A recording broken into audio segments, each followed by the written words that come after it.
माँ काली का महाकाली में रूपांतरण एक महत्वपूर्ण पौराणिक कथा से जुड़ा हुआ है, जो शक्ति, क्रोध और दुष्टता के नाश का प्रतीक है। यह कथा देवी दुर्गा और महिषासुर मर्दिनी से संबंधित है। कथा का वर्णन जब राक्षसों का अत्याचार बढ़ गया और वे तीनों लोकों में उत्पात मचाने लगे, तब देवताओं ने भगवान विष्णु और भगवान शिव से सहायता मांगी। इसके बाद सभी देवताओं की सामूहिक ऊर्जा से मां दुर्गा का जन्म हुआ। दुर्गा ने राक्षसों का वध करना आरंभ किया, लेकिन राक्षसों की संख्या अत्यधिक थी और उनमें से एक राक्षस का खून धरती पर गिरते ही कई अन्य राक्षस उत्पन्न हो जाते थे। रक्तबीज का वध इन राक्षसों में सबसे भयंकर था। रक्तबीज, जिसकी विशेषता थी कि उसके खून की हर बूंद से एक नया राक्षस पैदा हो जाता था। जब मां दुर्गा ने रक्तबीज पर आक्रमण किया और उसका खून जमीन पर गिरने लगा, तो और अधिक राक्षस उत्पन्न होने लगे।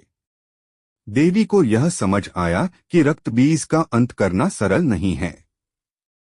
तब उन्होंने अपने भीतर छिपी प्रचंड और भयंकर ऊर्जा को जागृत किया। इस प्रचंड रूप से मां दुर्गा ने मां काली का रूप धारण किया। महाकाली का प्रकट होना। मां काली का स्वरूप अत्यंत भयंकर था। उनका रंग काला, आंखें लाल और गुस्से से भरी हुई थीं। उनके गले में नरमुंडों की माला, कमर में कटे हुए हाथों की माला और हाथों में खड्ग तलवार थी।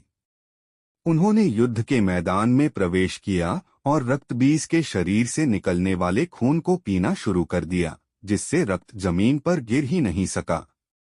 मां काली ने राक्षसों का संहार करते हुए पूरे युद्ध क्षेत्र को रक्तविहीन कर दिया। अंततः रक्तबीज का संपूर्ण विनाश हो गया। महाकाली का क्रोध शांत होना। राक्षसों का संहार करते करते मां काली का क्रोध इतना बढ़ गया कि उनका तांडव थम नहीं रहा था। उनके इस तांडव से संपूर्ण सृष्टि के विनाश का खतरा उत्पन्न हो गया। तब भगवान शिव ने स्वयं को उनकी राह में लेटाकर उन्हें शांत किया। जब मां काली का पैर भगवान शिव पर पड़ा, तब उन्हें अपनी शक्ति और क्रोध का एहसास हुआ और उन्होंने अपना तांडव रोक दिया। इस प्रकार मां काली महाकाली बनी और पूरे ब्रह्मांड को दुष्ट शक्तियों से मुक्त किया।